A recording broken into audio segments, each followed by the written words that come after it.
Hello, Thrivers. We are going to continue our conversation about braving. And braving is the way that we navigate and accept the reality outside the matrix. And braving stands for boundaries, reliability, which we'll talk about today, accountability, the vault, integrity, non-judgment, and generous interpretation. Before we get started, we're going to go through the usual formalities. If you like this content, please hit the like button. That's going to make sure it's pushed out to others who may benefit from it. And only when you trust me to make fun, entertaining, engaging, quality content should you hit subscribe. I appreciate your support when you do so, and I hope that you'll continue to come along with us on this ride as we thrive the matrix. I also have to make my usual disclaimer. I am not a clinician, psychiatrist, psychologist, therapist, or life coach, although I'm an aspiring life coach. I'll let you know when something changes. So for that reason, we know that we theorize, we never diagnose, and of course we never theranos. Before we get into today's topic, I'm telling you, you are going to want to stick around to the end of this video because there is one way that we can count on narcs and controlling people to be reliable. I think I may have given you a clue already, but wait till the end of the video to get some enlightenment on ways we can always rely on those narcs and controllers. But beyond that, let's get started with reliability. So it goes without saying that braving is both sides of the equation. So it's how we treat others and how others treat us. We may have a narc that does brave from time to time, and we should honor that. But we should also check ourselves and make sure that we're not slipping into behaviors inconsistent with braving. So basically, anything I'm going to talk about on this list in this short countdown is the opposite of how we should be acting, okay? So let's start with number 3. We're going to count it. The first way that narcs and controlling people are unreliable is when it comes to handling you and your emotions. After all, they don't have empathy and an inability to reflect on their own feelings or even detect or feel their own feelings is obviously going to be an impediment to processing yours. So you'll want to, in any relationship, whether it's a friendship, relationship, you're going to want to share how you're feeling, and they're not always the best people to do that.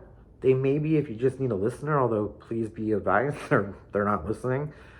You just as soon talk to a wall and be done with it.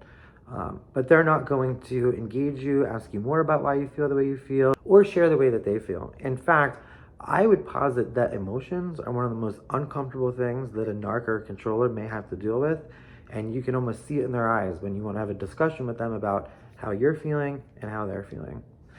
You may think in some situations, like during the love bombing phase, that they are recognizing and acknowledging, validating your emotions, but are they using terms you use on a daily basis like empathy, boundaries, accountability, braving? They pick up what you're learning. In fact, they pick up an awful lot. And so they're going to use that when it comes time to look like they're connecting to and acknowledging your emotions. The second is that narcs and controlling people cannot be consistent or relied upon to be consistent in their behavior toward you. After all, they may be in the middle of a manipulation for some sort of gain.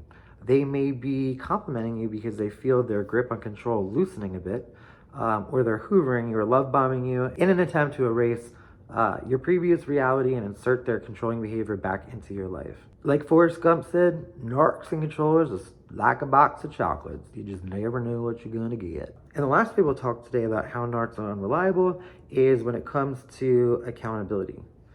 They have a hard time understanding they did something wrong, let alone apologize for it. And that's where we get those whoppers like gaslighting, questioning our reality. The sky is blue, or is it? They didn't speak out of turn, we just misunderstood them. Or it could be an infidelity. How dare you find out that I've been cheating based on a text message that popped up on my phone that you ended up reading? Very easy to escape accountability when they're flipping the issue onto you. If they hadn't given you reasons to distrust them, and you should always trust them until they haven't, or have given you reasons to distrust them, they're going to make that the emphasis, and you're going to come out the loser in the end. So, you've made it to the end of that very short countdown. I promised you that I would give you the one way we can count on narcs and controlling people to be reliable, and that's that they are reliably unreliable. And I think those 3 points illustrated that. They are consistently inconsistent. And in fact, because they only have a few tricks in their toolbox to work with, and once you get to know what those tricks are, they not only become reliably unreliable and consistently inconsistent, they become highly predictable.